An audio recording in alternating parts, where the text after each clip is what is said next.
FC เพิ่นอยากได้ของสิ่งนี้น้องโตเกียวก็เลยสิไปซื้อให้แล้วก็ฝากไปให้เพิ่นอยู่ไทยเลยทุกคนสบายดีเด้อพ่อแม่พี่น้องมื้อนี้กะบรรยากาศมืดครึ้มฝนตกพี่น้องตกแห้งอยู่หน่อยหนึ่งแล้วกะเศร้าล่ะตกแป๊บเดียวพี่น้อง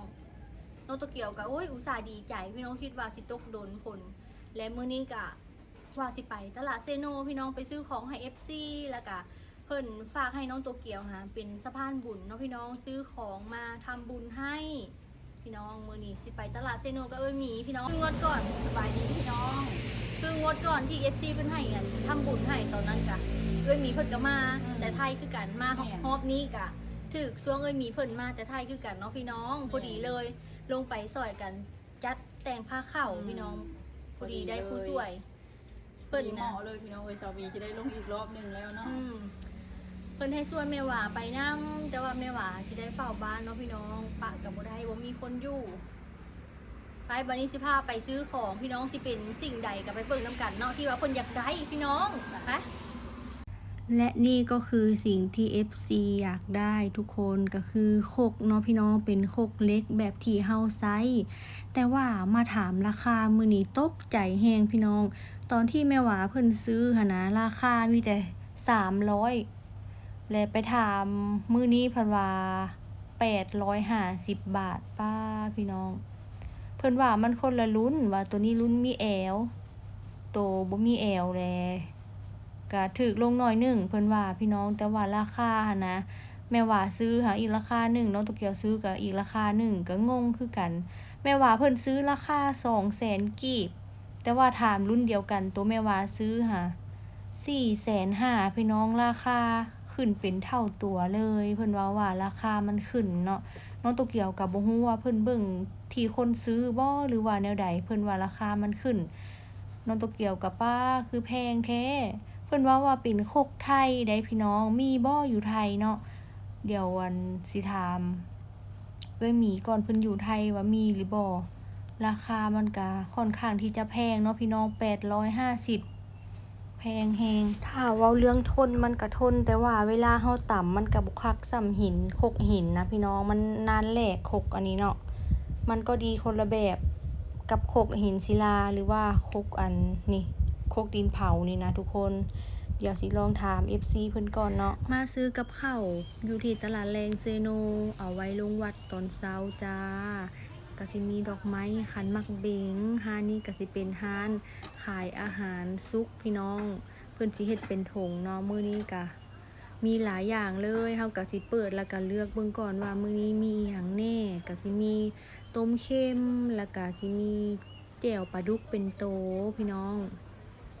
เฮาก็สิเปิดเบิ่งก่อนทุกหม้อว่าเฮาสิเอาอีหยังแน่เนาะตอนนี้เพิ่นก็หายก็มาเปิดตั้งร้านขายพี่น้องเพิ่นก็ยังบ่ได้เปิดออกเนาะแล้วก็สิมีเพิ่นเว้าว่าอันนี้แซ่บผัดผักกาดดองพี่น้องหอมๆแล้วก็สิมีผัดกะเพรานี่มีหลายอย่างเลยเฮาก็เปิดแล้วก็เลือกเบิ่งก่อนเนาะแล้วก็อันนี้เป็นลาบเป็ดเพิ่นยังบ่ได้คนซ้ำเพราะว่าเพิ่นหากะตั้งร้านพี่น้องเฮาก็เบิ่งก่อนว่าสิเอาหยังแหน่มีซุปหน่อไม้นำเด้อแต่ว่าเฮาบ่ได้เอาเนาะเฮาสิเอาเป็นต้มเค็มแล้วก็แกงจืดมะระเนาะเฮาสิเอาแล้วก็สิมีลาบเป็ดที่น้องโตเกียวเอาเนาะบัดนี้พามีเพิ่นมาซื้อหมูพี่น้องเพิ่นขายเป็นชุดเนาะชุดละ35,000กีบนี่เป็นปิ้งหมูรวมเครื่องในแล้วก็สิมาซื้อของหวานเป็นมีแตงไทยแล้วก็แตงโมเนาะพี่น้องนี่อยู่แถวโซนทางเข้าตลาดเนาะหรือว่าทางออก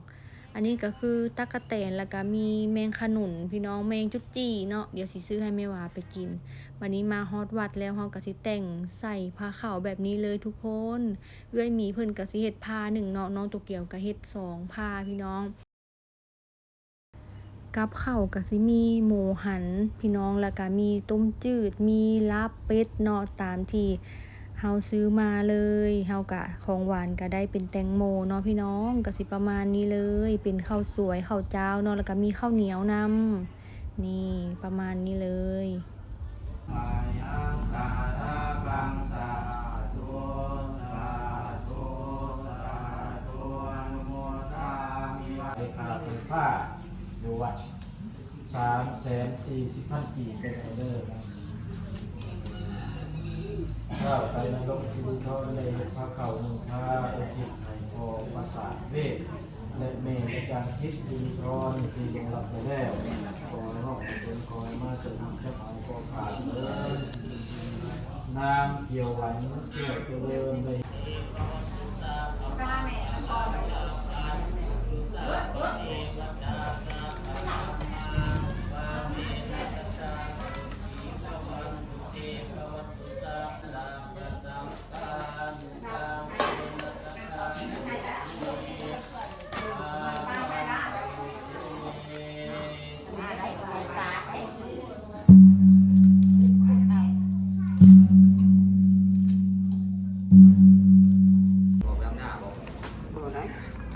พอดีว่า FC เพิ่นฝากเงินมาให้ซื้อของไปทำบุญเนาะพี่น้องแล้วเพิ่นกะ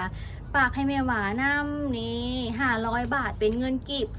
340,000เนาะพี่น้องสิเอาให้แม่หวาเลยเด้อ สบายดีตัวเกี่ยวกะเอาเงินให้แม่แล้วขอบคุณขอบใจหลายๆเด้อให้เงินไหลกองทองไหลโฮมเกิดภัยพิบัติอย่างก็ให้รอดให้พ้นเด้อให้อยู่ดีมีเฮงปรารถนาสิ่งใดให้ได้สิ่งนั้นอายุมันควันยืนเลยสาธุ ขอบคุณ FC หลายๆเด้อที่เพิ่นฝากเงินมาทำบุญแล้วก็ให้แม่หวานำเนาะพี่น้อง500 บาทให้น้องตัวเกี่ยว 1,000 บาทขอบคุณหลายๆเด้อวันนี้ขอให้เพิ่นถูกรางวัลที่1ถูกรางวัลใหญ่เด้อขอให้เพิ่นสุขภาพร่างกายแข็งแรงเนาะพี่น้อง